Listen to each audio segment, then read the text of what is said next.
noite, igreja. Paz seja com todos, amém? Glória a Deus. Quem está vivo, dá um glória a Deus aí no seu lugar. Amém, graças a Deus. Melhorou bastante, bastante mesmo. Esse mês de fevereiro nós vamos estar falando sobre oração, sobre propósitos, orações ouvidas, orações pelas quais as pessoas se colocaram de joelhos perante o Senhor e foram atendidas. E eu quero começar este mês, de orações, falando de orações, com uma oração bem conhecida, uma oração que é de Esther. Abra comigo lá em Esther, capítulo 4. Esther, capítulo 4, nós vamos ler do versículo 11 ao versículo 17.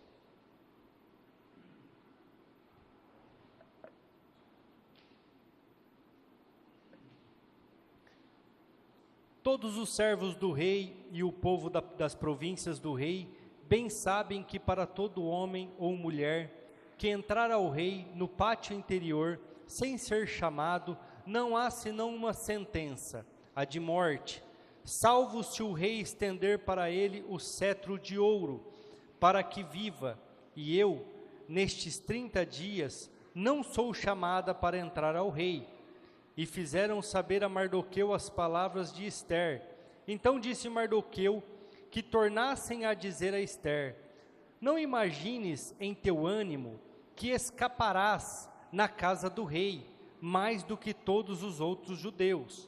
Porque se de todo te calares neste tempo, socorro e livramento de outra parte virá para os judeus, mas tu e a casa de teu pai perecereis. E quem sabe, se não é para tal tempo como este que chegaste a este reino? Então disse Esther que tornassem a dizer a Mardoqueu: vai, ajunta todos os judeus que se acham em Susã, jejuai por mim e não comam, nem bebam por 3 dias, nem de dia nem de noite. Eu e as minhas moças também assim jejuaremos, e assim irei ter com o rei, ainda que não é segundo a lei, e perecendo, que pereça. Então Mardoqueu fez conforme tudo quanto Esther lhe ordenou. Amém? O livro de Esther é um livro que está ali um pouquinho entre Jó, entre Neemias, entre Esdras, porque ele está ligado ao tempo depois do cativeiro da Babilônia. Foram 70 anos de cativeiro da Babilônia, então o povo foi liberto através dos medos e dos persas, através de Ciro e através de Dário. E aqui nós já estamos em outro tempo, já passaram algum tempo. Mas esse povo em específico, o povo de Esther, o povo de Mardoqueu, eles ainda viviam na Babilônia, eles ainda viviam em Susã. Porque quando Ciro liberta o povo do cativeiro, da escravidão, ele fala muito claro: voltem para Jerusalém, reconstruam o templo, o que precisar de condições eu vou abençoar vocês, porque era uma profecia, eu já até preguei isso aqui uma certa ocasião, era uma profecia que Deus falou, que Ele levantaria um libertador, e esse libertador seria responsável praticamente pela reconstrução. Só que quem quiser ficar na Babilônia, quem quiser continuar aqui nas terras da Babilônia, não vai mais ser escravo. Vão ser tratados como exilados, ou seja, vocês vão poder comprar, vender, comercializar, vocês vão conseguir viver aqui na Babilônia tranquilamente como cidadãos. E essa ocasião é isso que estava acontecendo. Esther junto com o seu tio Mardoqueu, eles não voltaram para Jerusalém, eles não foram embora e ficaram ali nas terras da Babilônia, e ficaram ali naquele lugar. E aí nós temos toda uma armação. Igreja, o que nós estamos vendo os judeus passar hoje lá, com a guerra, com o povo árabe lá, foi a vida inteira. A vida deles inteirinha é aquilo lá. Porque as pessoas invejam, as pessoas querem o que é deles, e aqui não foi diferente. Um homem chamado Amã se levanta contra o povo judeu, lança sorte. O que é lançar sorte? Ele escolheu uma data para que todo o povo judeu fosse mortos, e então ele faz um decreto, leva lá para o rei Artaxerxes, em outras bíblias vai estar rei Assuero, e o rei, sem muito entendimento lá, assina, e então nós chegamos nessa parte, nós chegamos neste momento que nós acabamos de ler, aonde Mardoqueu, ou em outras bíblias vai estar Mordecai, ele manda uma mensagem, porque aqui Vasti já tinha sido destituída como rainha da terra de Assuero, porque Assuero deu uma festa, mandou chamar ela, e ela não foi, então ela foi destituída como rainha, e foi escolhida depois de 12 meses, Esther, ou em algumas bíblias, Radassa, então porque tem essas mudanças, né, do hebraico, como rainha, então ela já tinha sido escolhida. Mordecai então manda um recado para ela, fala assim: olha, você precisa se posicionar, existe um decreto, onde todos os judeus serão mortos. E é engraçado que se você ler o contexto, você vai ver que Amã não tinha ideia, não imaginava, não sabia que Esther também era judia. Ou seja, ele não tinha conhecimento que a mulher atual do rei Assuero, o todo-poderoso, vamos falar assim, daquele momento ali em Suzã, era uma judia. Então ele manda uma carta dizendo: todos os servos do rei e o povo da província do rei bem sabem que para todo homem ou mulher que entrar na presença do rei no pátio interior sem ser chamado, não há senão uma sentença, a de morte. Ele manda uma carta para Esther e fala assim: Esther, entra lá na presença do rei e conversa com o rei, porque nós temos uma data para morrer. Nós temos uma data onde o nosso povo vai ser exterminado. E ela responde o que eu acabei de ler. Ela fala assim: ô tio, eu não sei se você sabe, mas você sabe, porque todo homem do reino sabe, todo servo sabe, não se entra na presença do rei sem ser chamado. Não se chega diante do rei sem ser convidado. E se você fizer isso, o Senhor sabe muito bem, como todos os servos e todos os homens e mulheres do reino, que a sentença é a morte. Está ali escrito, volta lá para nós, esse é o 17? Não, é o 11, põe o 11 para nós. Ah lá, a sentença é a morte, salvo se o rei estender o seu. Então ela fala assim: se eu entrar lá, sem ser convidada, e ele não tiver misericórdia de mim, e estender o seu cetro, a lei é que eu morra, a lei é que eu seja exterminada. Aí Mordecai responde, que é os versículos depois: você acha que hora que chegar o dia da nossa mortandade, o dia que foi determinado para que nós morramos, você também não vai morrer? Você acha que por ser rainha vai escapar? É uma lei medo-persa, você vai morrer também. Então Esther manda uma carta de volta para Mordecai: peça para o povo jejuar. E jejum para os judeus é jejum e oração, é onde eles se colocam em intercessão diante do Senhor. Peça para todo judeu, homem, mulher, servo ou proprietário de alguma coisa, para que durante 3 dias não comam e não bebam em meu favor. E eu também, junto com as minhas servas, ao 3º dia, depois de 3 dias, eu entrarei no trono do rei, eu entrarei na sala do rei, e se eu morrer, que morra, e se ele tiver misericórdia de mim, amém. E igreja, Esther, junto com seu tio Mordecai, junto com todos os judeus que foram convocados por Mordecai, se colocam durante 3 dias em jejuns e orações, por uma causa, que ela entrasse na presença do rei e fosse aceita, que ela entrasse na presença do rei e o rei não a matasse. Por que ela deveria entrar ali naquele lugar, igreja? Está escrito, deixa eu ler aqui para vocês, versículo 14, porque se de todo te calares neste tempo, socorro e livramento de outra parte virá para os judeus, mas tu e a tua casa e a casa de teu pai perecerá. E quem sabe se para tal tempo como este você chegou ao reino? O tio dela faz uma pergunta para ela que é a que faz ela mudar de ideia e ter a ousadia de querer entrar na sala do reino. Não foi para isso que você foi colocada aí? E isso é o que eu quero que vocês reflitam, igreja. O que fazer com o que você recebeu? Deus te deu uma condição, Deus te deu algo, e é para certos momentos ser usado. O que Mordecai estava falando para Esther naquele momento é: Deus te colocou aí como rainha, para que você intercedesse por nós nesta hora, porque Deus é onipotente, onipresente, onisciente.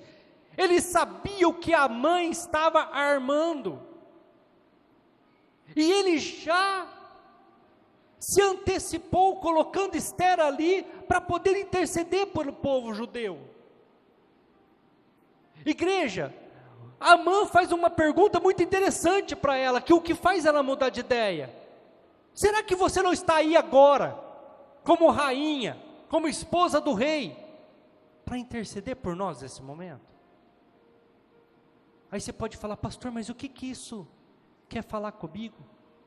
Às vezes Deus te colocou como intercessor pelos seus pais, que estão perdidos, que não têm um rumo certo, e que precisam ver em você testemunho, que precisam ver em você fé, que precisam ver em você transformação, para que eles também queiram estar na presença de Jesus e ser salvos.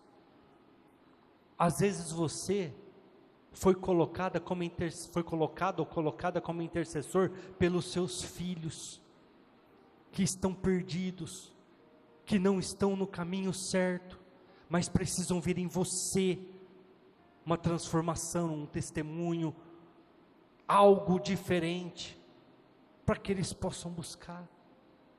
Às vezes você está nesse casamento como cônjuge, seja marido, seja esposa, para interceder pelo seu esposo ou pela sua esposa, para se colocar de joelhos e ter um casamento abençoado. Igreja, a Simone já contou o testemunho dela aqui, eu sempre brinco, a primeira ministração que ela fez na vida dela aqui no púlpito foi falando mal de mim, o tanto que ela intercedeu por mim, o tanto que ela lutou por mim. E se hoje eu sou pastor, se hoje eu sou o que eu sou, é por causa das orações dela.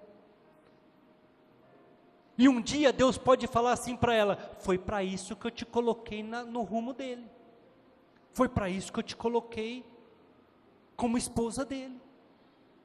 Igreja, para o que Deus te colocou? Às vezes nós não entendemos as coisas simples que estão do nosso lado. Eu vou dar um exemplo para você. Às vezes você é contratado numa empresa como financeiro. Para que você está naquela empresa? Para cuidar das finanças. Você tem que ir lá palpitar na oficina? Não, porque vão te cobrar o quê? As finanças, porque você foi contratado para ser um financeiro. Igreja, muitas vezes Deus te coloca no lugar para você fazer algo. Você não está onde está à toa. É por isso que a Bíblia é sábia em dizer: a mulher sábia edifica sua casa, a louca destrói com as próprias mãos. A minha esposa foi sábia, ela entendeu que ela tinha que orar por mim. Aí você vai falar: pastor, como que ela entendeu? Um dia, você pergunta isso para ela, uma hora ela vai te contar a história certinha, eu vou falar só o que eu lembro. Ela falou que um dia ela estava na igreja e ela me via de terno, gravata, sendo ungido pastor. E eu era doido. Eu ainda não era totalmente convertido. E ela então começou a orar. Ela então começou a buscar. Nós temos que entender as coisas que nos cercam, igreja. Se você for lá em Marcos capítulo 1, põe para nós ali, Arthur, Marcos capítulo 1, do versículo 34 ao 39. Eu quero ler um dos objetivos de Jesus. Curou muitos que se achavam enfermos de diversas enfermidades, expulsou muitos demônios, porém não deixava falar os demônios, porque o conheciam. Levantando-se de manhã muito cedo, estando ainda escuro, saiu, foi para um lugar deserto e orava. Seguiram-no Simão e os que com ele estavam, e achando, lhe disseram: todos te buscam. E ele lhes disse: vamos às aldeias vizinhas, para que ali também eu pregue, porque para isso que eu vim. Jesus sabia qual era o propósito dele, igreja. Jesus entendia qual era o propósito dele: pregar a palavra de Deus a todos, ensinar as pessoas a respeito do Evangelho, as boas novas de salvação, ensinar para o povo que o reino de Deus desceu até a terra, e que agora eles tinham condições de lutar através do nome de Jesus, por uma vida melhor, por uma salvação, por uma cura, uma libertação, que agora eles iriam alcançar muitas coisas. Jesus sabia: foi para isso que eu vim para isso. As pessoas te buscam, Jesus. Sabe o que Jesus quis dizer para os discípulos? Eu não vou voltar lá, porque aquele povo lá só está interessado em receber. O que ele tinha feito antes, que eu li para vocês?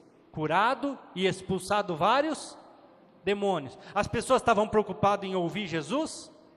Não, elas estavam preocupadas em receber. Elas estavam preocupadas em ser curadas. Jesus falou: vamos para as outras aldeias, porque eu vim para pregar o Evangelho, eu vim para anunciar o Evangelho. Vou curar muitas pessoas? Vou expulsar muitos demônios? Vou, mas meu principal objetivo é pregar o Evangelho. Quero ler outro texto com vocês, Atos capítulo 10, versículo 16. E aconteceu isso por 3 vezes. Atos 16. Vixe, acho que eu anotei errado o versículo, irmãos. Espera aí, deixa eu pegar aqui que eu acho, rapidinho.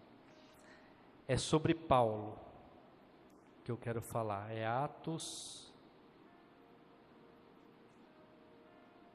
10.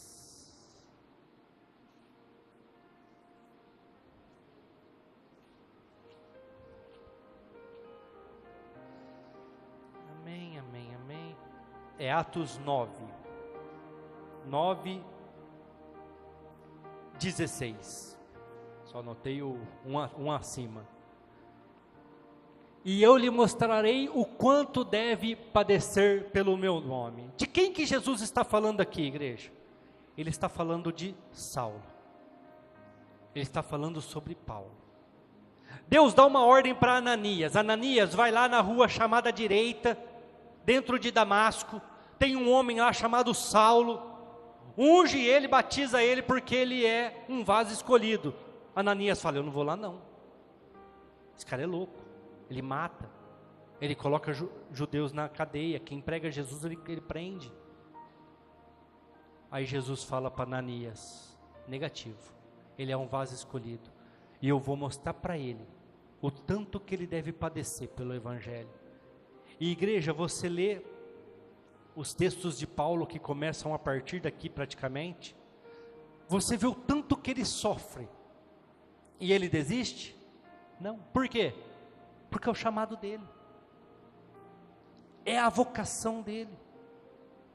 Ele foi chamado para aquilo, ele foi convocado para aquilo, ele estava naquele lugar, naquele momento, porque Deus queria que ele estivesse ali. Então ele não reclamava, Ele pregava, ele era açoitado, ele era preso, ele era humilhado, ele foi apedrejado, mas ele sabia que o propósito dele era aquele. Igreja, sabe por que muitas vezes nós sofremos? Porque nós não entendemos o nosso propósito. Nós não entendemos aquilo para o qual o Senhor nos chamou. Casamos e não entendemos que agora somos casados. O que é um casamento? Eu tenho um cônjuge, eu tenho uma casa para sustentar, eu tenho um lugar para voltar. Nós não entendemos essas coisas. Achamos que podemos continuar a vida de solteiro. Achamos que podemos continuar fazendo as coisas do nosso jeito. Não foi para isso que você foi chamado, para um casamento. Assim como eu digo para uma empresa, como eu citei agora há pouco, você é contratado. Aí a pessoa acha que ela pode fazer de qualquer jeito. Ela não entende o propósito. Vamos continuar. Josué, capítulo 1. Não precisa nem abrir, mas se o senhor Arthur quiser colocar ali em cima. Josué, capítulo 1, versículo 1. Josué estava chorando a morte de Moisés. Moisés tinha morrido. Josué estava ali lamentando. Aí a Bíblia fala, se você ler o capítulo 1 inteirinho, praticamente do 1 ao 9, você vai ver que o próprio Senhor aparece para Josué e fala assim: ô irmão, o que você está chorando? Pega esse povo e passa o Jordão, porque foi para isso que eu te chamei, não é para ficar lamentando a morte de Moisés. Vai ter guerras, vai ter dificuldades, vai ter problemas, mas eu sou contigo por onde andares, eu estou com você em todos os momentos. Josué, foi para isso que eu te guardei até aqui, foi para isso que eu te conduzi. Eu poderia até falar uma coisa que às vezes muitos aqui não sabem: Josué e Caleb não morreram durante os 40 anos de travessia no deserto, porque não sei se vocês sabem, quando o povo lá falou que não ia invadir a terra prometida, porque tinham gigantes, isso, aquilo, a Simone até pregou aqui domingo passado, sobre os 12 espias, Deus falou: todos vocês, com exceção de Josué e Caleb, morrerão e não entrarão na terra prometida. Só vai entrar Josué e Caleb e os menores de 16 anos, ou seja, uma outra geração. Josué e Caleb não morreram, tanto é que outro dado, Josué e Caleb tinham mais de 80 anos quando eles estavam nessa situação. E igreja, Deus chega para Josué e fala assim: irmão, foi para isso que eu te guardei, foi para isso que eu te mantive vivo, para você fazer a travessia do Jordão aí e conquistar a terra. Então você levanta, você toma ânimo aí e vai para cima. E a Bíblia fala que então Josué se levanta, passa o Jordão.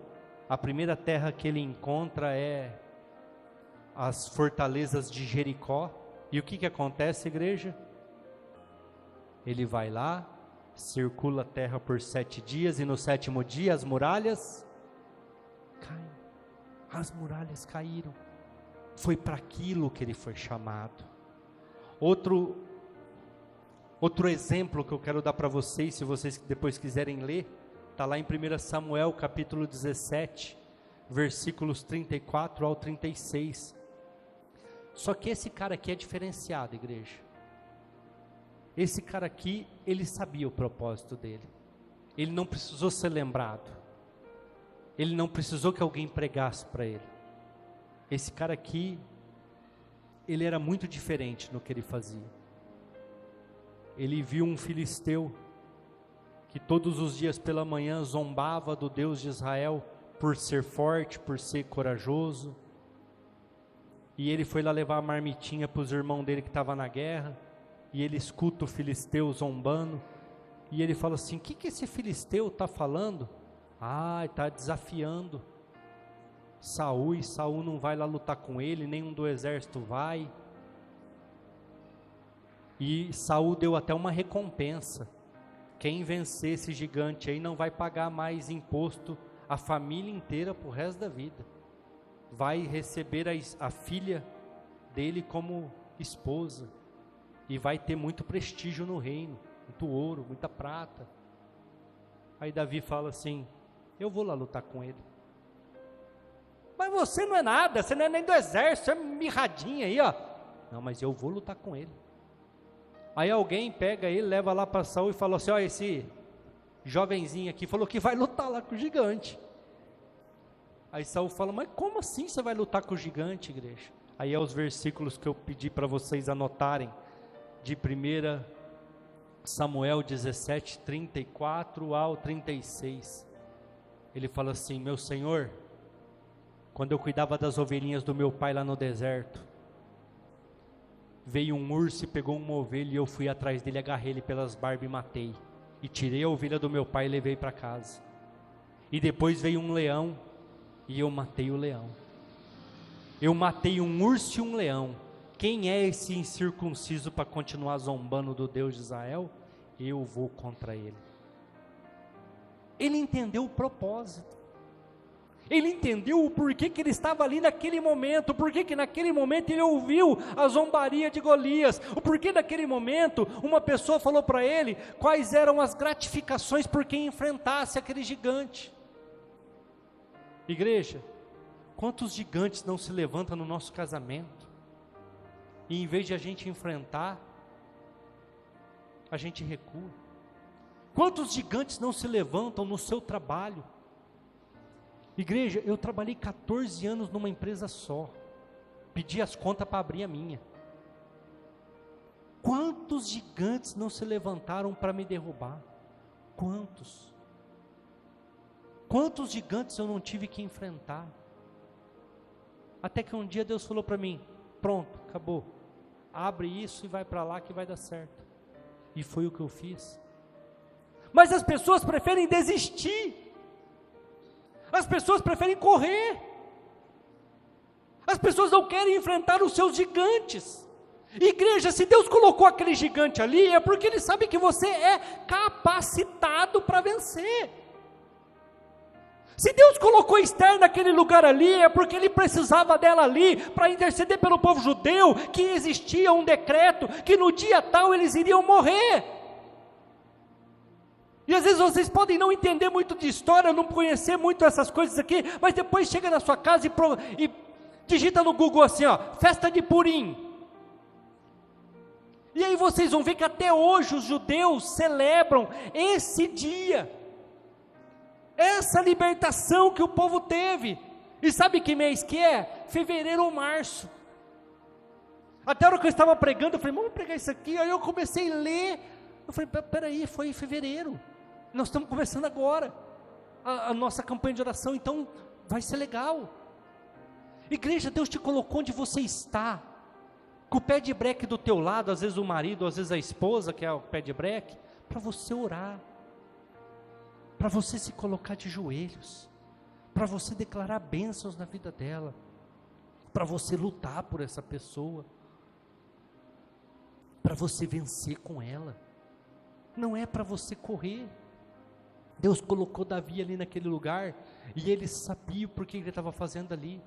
Eu enfrentei um urso e um leão, eu estou preparado para ir contra esse incircunciso, eu estou preparado para lutar contra esse gigante. E todos conhecem a história, todos sabem o que aconteceu.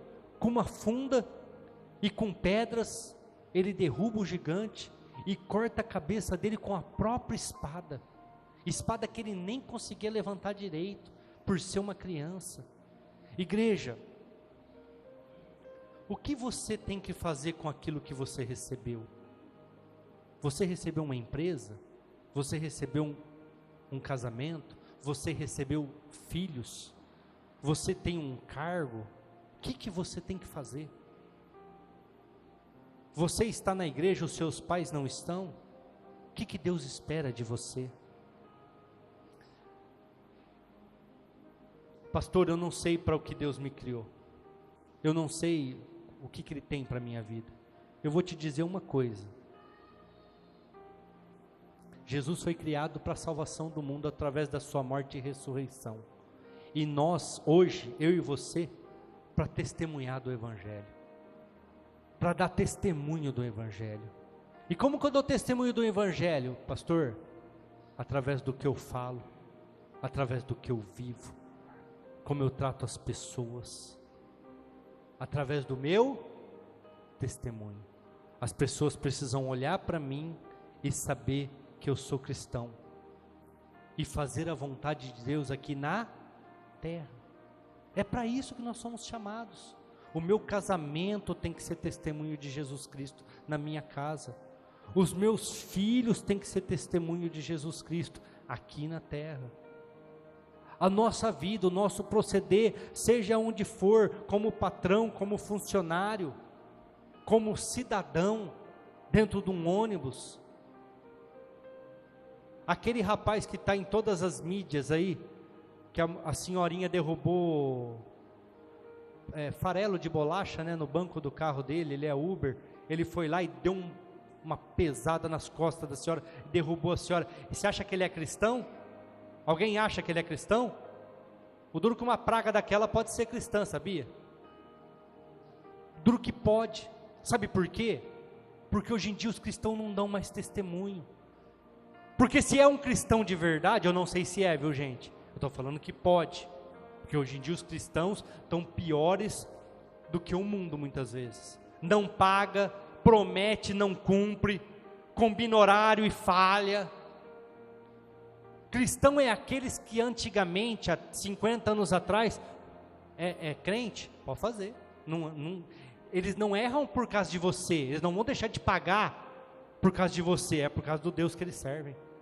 Eles temem o Deus que eles servem. Hoje não, hoje o cara usa a igreja para pegar fiado e não pagar.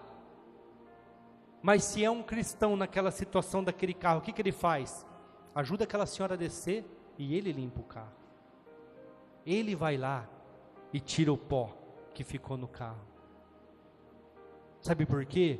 Por amor àquela senhora, por amor à vida dela. Mas muitas vezes nós não temos dado testemunho. Outra coisa que eu quero falar para vocês nesta noite, igreja. Esther era responsável por aquele povo. Esther foi colocada ali e ela é responsável por aquele povo. Nós, como igreja, somos responsáveis por aquilo que Deus nos deu.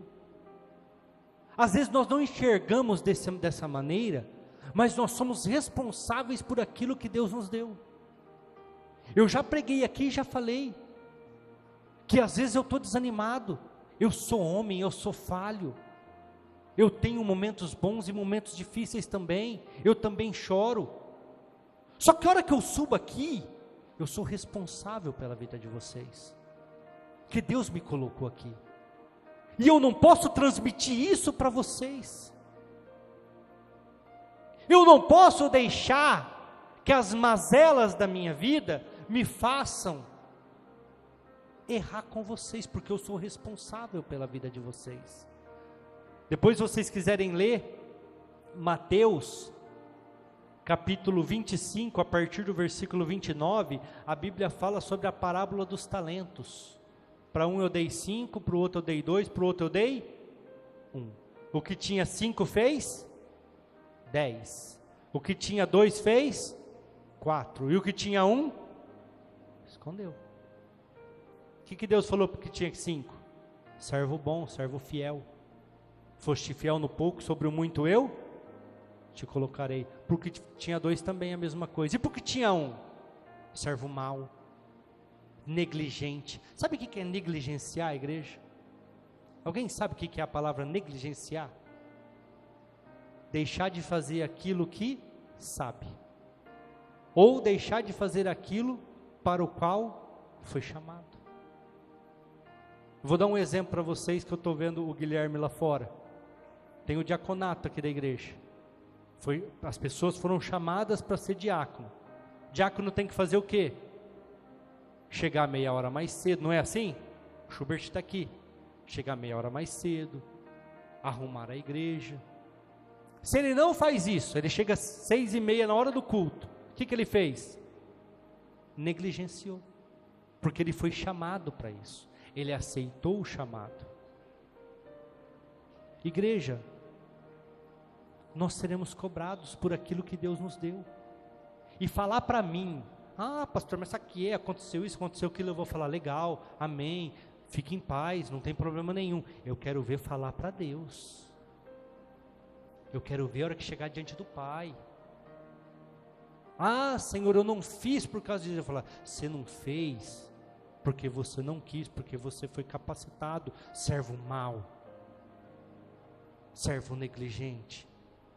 Igreja, Jesus nunca vai cobrar de mim. Bom, eu acredito, né? Nunca vai cobrar de mim cantar, tocar, não sei. Eu não sei nem de que estilo de música eu gosto, igreja. Eu não sei.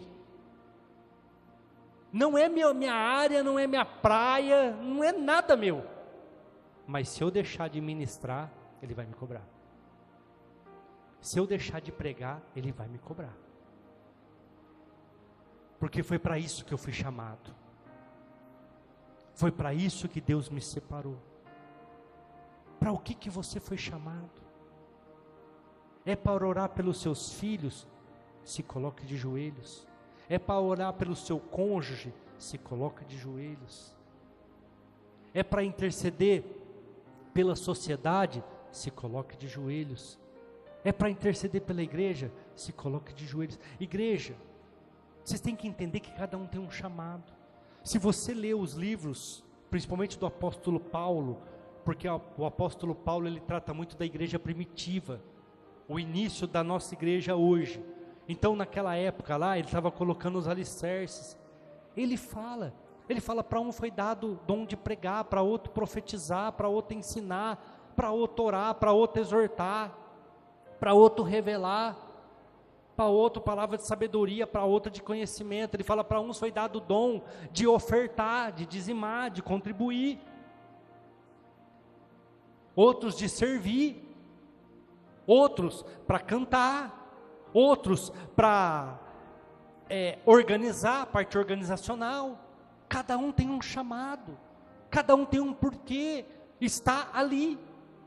Mardoqueu vira para Esther, que estava tentando se isentar daquela situação, e falou assim: filha, será que não foi para isso que te colocaram aí? Será que não foi para essa hora que você está aí? Usa o que você tem, usa aquilo que você tem, mas intercede por nós. O que Esther tinha, igreja? Até eu ia deixar para falar no final, mas já vamos falar aqui. Deixa eu até achar onde eu escrevi aqui. O que Esther tinha? Ela tinha inteligência, ela tinha beleza, e ela era atraente. Se você ler os capítulos de Esther, que é pouquinho, são 10 capítulos e tudo capítulos pequenos, você vai ver que a hora que o rei olhou para Esther, ele pegou a coroa, foi e colocou na cabeça dela, porque ela era muito atraente, ela era uma pessoa muito bonita. Sabe o que Mordecai estava querendo dizer para ela? Pode entrar na presença do rei, que você não vai morrer não, filho. Ele não vai querer te matar não. Tem uns irmãos aqui que se eles tivessem esse poder, ele matava a mulher. Falava, ai meu Deus, ela não entra para me mandar matar essa desgrama. Mas o que Mordecai estava mandando falar para ela era assim: filha, você é muito atraente, você é muito bonita, você é uma pessoa inteligente, o rei não vai querer perder você. O rei não vai querer que você seja morta. Ele vai estender o cetro para você. Eu não li, mas você pode ler. O rei estende o cetro para ela. E ela consegue a libertação do povo de Israel daquela mortandade. Igreja, foi para isso que ela foi colocada lá. Por que Deus te deu os filhos? Ah, mas meu filho é isso, meu filho é aquilo, amém. Deus te deu dessa maneira porque Ele quer que você interceda por Ele, que você se coloque nessa situação. Igreja, nós aceitamos os gigantes nas nossas vidas muito fácil, nós permitimos os gigantes nas nossas vidas com muita facilidade. Você é responsável. Tem um versículo que esse eu gostaria de ler, está lá em Romanos 14, 12. De maneira que cada um de nós dará conta de si mesmo a Deus. Um dia nós estaremos diante do Pai, e nós vamos ter que dar conta. do que nós fizemos, como nós agimos, o que nós fizemos com os dons que Ele nos deu. Não vai dar para se isentar, não vai dar para correr, não vai dar para sair. Eu já li essa parte, né? Esther tinha 3 dons que Deus lhe deu para usar a igreja: a inteligência, a beleza, e ela era muito atraente, a ponto de em Esther 2, 16 e 17, o rei viu ela. Ele tinha visto várias mulheres, porque a Bíblia fala que foram separadas várias princesas, e durante 12 meses elas foram preparadas para, ao cabo de 12 meses, entrarem diante do rei, e ele escolheu uma. A hora que ele viu Esther, ele colocou a coroa na cabeça dela, ele escolheu ela como rainha, e ela estava ali, como eu li para vocês no começo da ministração, igreja, para poder ser um livramento na vida dos judeus, para poder dar o livramento na vida dos judeus. Muitos de vocês não sabem disso, mas eu quero falar mais por curiosidade, para depois vocês terem a curiosidade de ler o livro de Esther. Amã tinha preparado uma forca para Mardoqueu de 9 metros, 9 metros, para enforcar Mardoqueu. Amã tinha preparado a morte dos judeus para um dia específico, e através da intercessão de Esther, ela faz todo um banquete lá, tal, revela a artimanha de Amã na frente dele, porque ela convida Amã também. O rei não poderia revogar o decreto da matança dos judeus, porque era um decreto medo-persa, não volta atrás, já estava selado com o anel do rei, mas ele formula outro decreto dizendo assim: os judeus podem se defender, os judeus podem matar quantos tiverem que matar para defender a sua vida, nesse dia que foi determinada a sua morte. E Amã será enforcado na forca que ele preparou para Mardoqueu. Igreja, o feitiço virou contra o feiticeiro. Por que 9 metros, igreja? Por que esse tamanho? Algumas pregações dizem que era o tanto que ele enxergava Mardoqueu. E sabe quem era Mardoqueu? Era o porteiro do palácio. Ele ficava na porta do palácio, ou seja, não tinha significância nenhuma no reino. E quem era Amã? O chefe, o segundo abaixo do rei. Mas Mardoqueu incomodava. Igreja, às vezes nós não temos dinheiro, às vezes nós não temos um bom carro, mas incomodamos muita gente, por sermos cristãos, por sermos pessoas que confessam o Evangelho de Cristo. Todas as vezes que eu entro em algum embate lá no Facebook, as pessoas me atacam por eu ser pastor, me atacam por eu ser cristão, e aí eu tenho que controlar o sangue que está fervendo, controlar as palavras, porque eu não posso atacar, eu preciso ganhar, eu preciso trazer a pessoa para mim. Até uma vez, uma pessoa falou, numa discussão que nós tivemos lá, ele falou assim: eu só não te excluí do meu Facebook ainda, pastor, porque você sabe conversar, você não me ataca.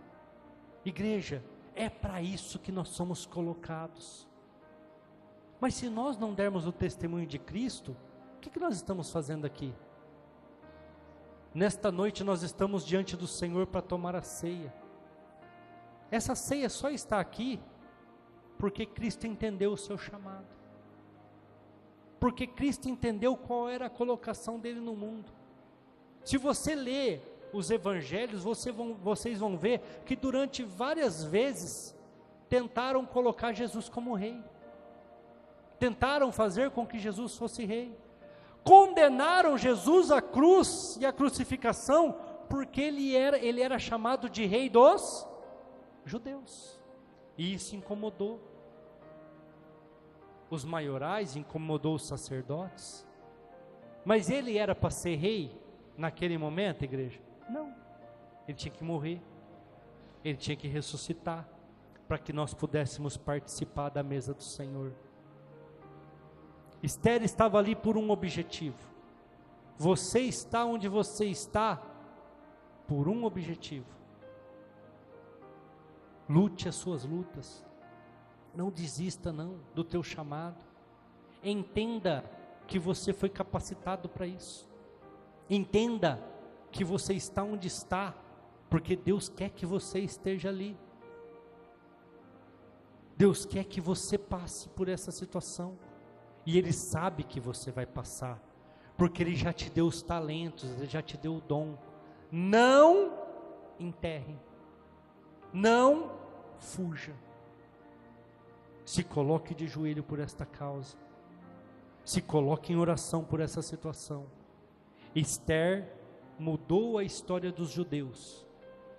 E daqui uns dias eu fiz bobeira, né? Devia ter pesquisado. Alguém pesquisa aí quando vai ser a festa de Purim em 2025.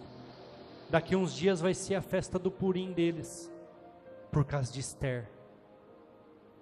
Por causa de Esther, que se colocou naquele lugar para interceder pelo seu povo. Esse ano, quando vai ser a festa de Purim? 13 de março?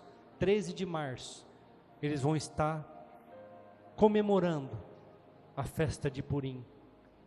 É uma festa onde eles dançam, onde eles se alegram.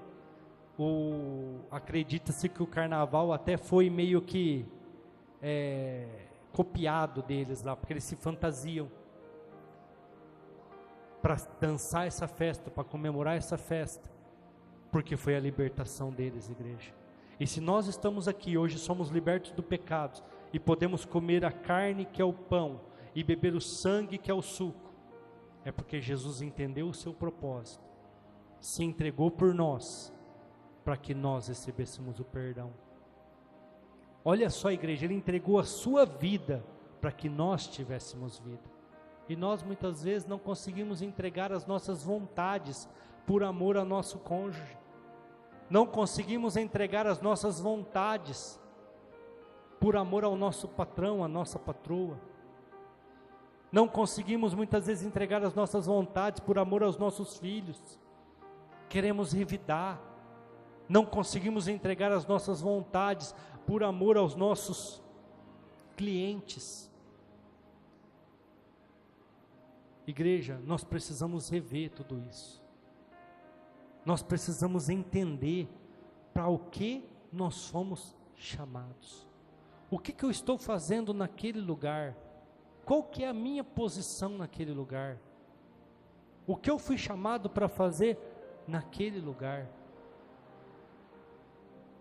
E igreja, Deus vai agir. Deus vai operar. Através da sua vida, através da sua oração, através daquilo que você é. A empresa onde eu trabalhava passava por um momento complicado da vida dela lá financeira, e eu era financeiro da época, e nós tínhamos uma célula dentro da empresa. E durante algum tempo uma pessoa tocava, aí ele parou e eu dei continuidade e ficou eu lá. Muitos anos conduzindo aquela célula. Até se você pegar a minha Bíblia e olhar aqui, você vai ver que tem várias marcações de data, que eram datas que eu lia a Bíblia lá com eles. E a nossa célula lá era uma célula diária.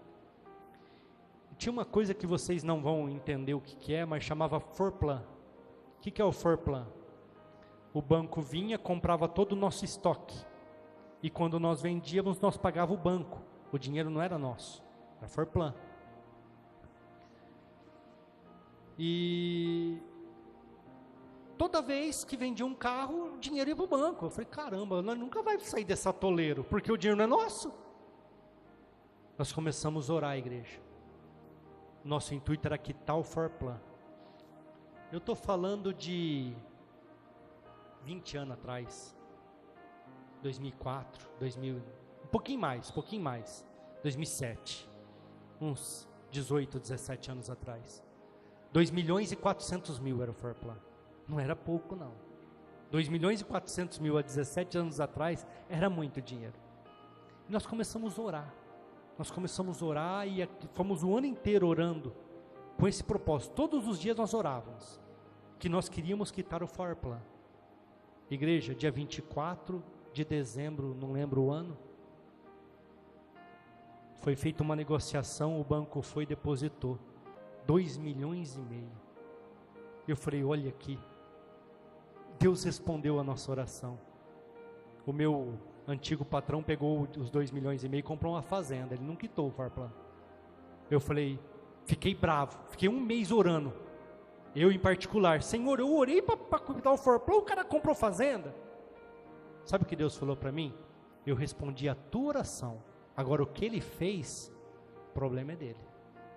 O que ele fez, deixa para lá. Mas igreja, Deus respondeu a nossa oração.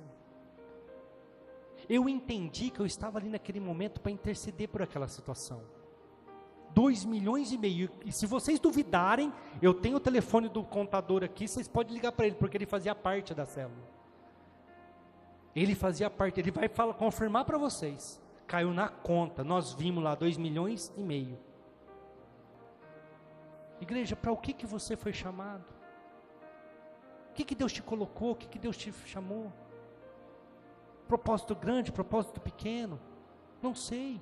Pastor, mas os meus gigantes, às vezes o seu gigante perto do gigante do outro não é nada, mas é o seu gigante, lute com ele, vença ele, pode ser o tamanho que for, igreja, Deus vai te dar vitória, Deus vai te dar condições, Deus vai te abençoar, mas você precisa entender que Deus te colocou ali naquele momento, para aquela circunstância, amém? Grupo de louvor, vem aqui à frente, se coloque de pé, igreja, vamos orar.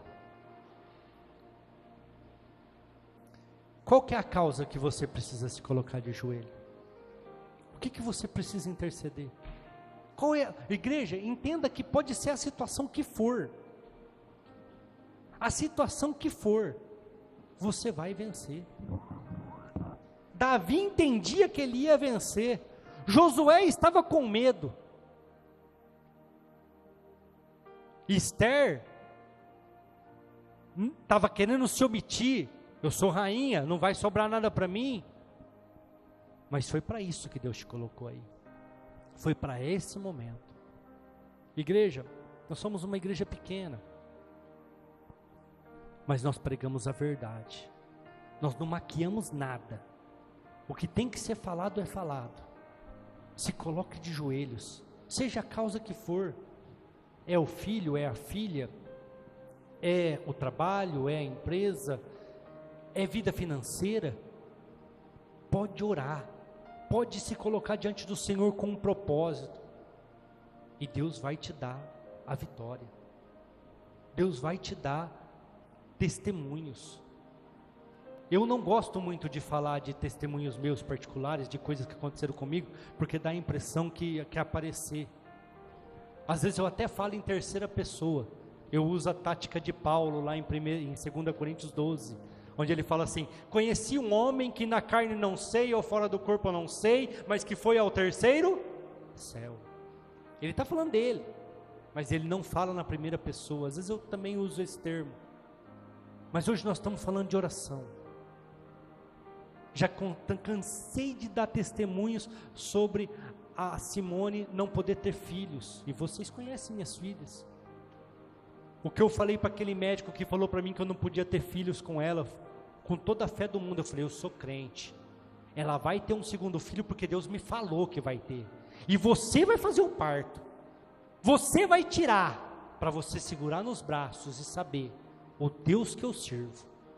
E quando a Simone engravidou, porque ele fez como que chama aquilo? Quando tira o que morreu, que vai morrer lá, que está morto, dentro da pessoa lá, é lavagem, né? Coletagem, ele fez a coletagem, aí ele me chamou para dar notícia triste lá, que o nenê tinha morrido, e que eu não podia ter filho com essa mulher, que ia ser muito difícil. Eu falei, não, eu tenho uma filha, está lá embaixo, E Deus falou que eu vou ter o segundo, então você vai fazer o parto para você ver o Deus que eu sirvo. Rapaz, eu falei, fica tranquilo. E quando a Simone engravidou, eu falei, procura ele lá. E fala para ele fazer o pré-natal também, para ele acompanhar o negócio.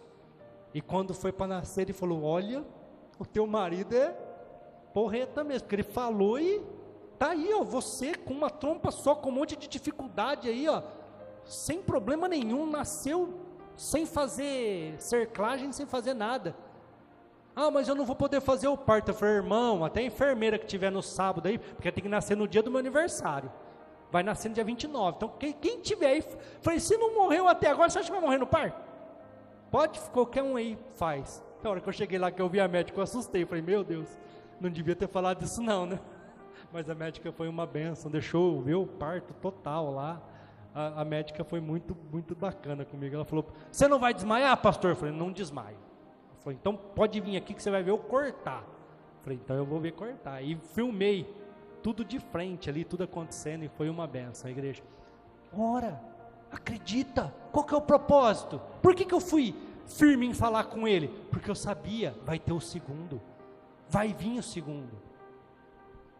Foi para isso que eu casei, foi para isso que Deus me chamou, vai vir, e vai dar certo, e vai ser bênção. Foi para isso que Deus te colocou onde você está. Feche os seus olhos.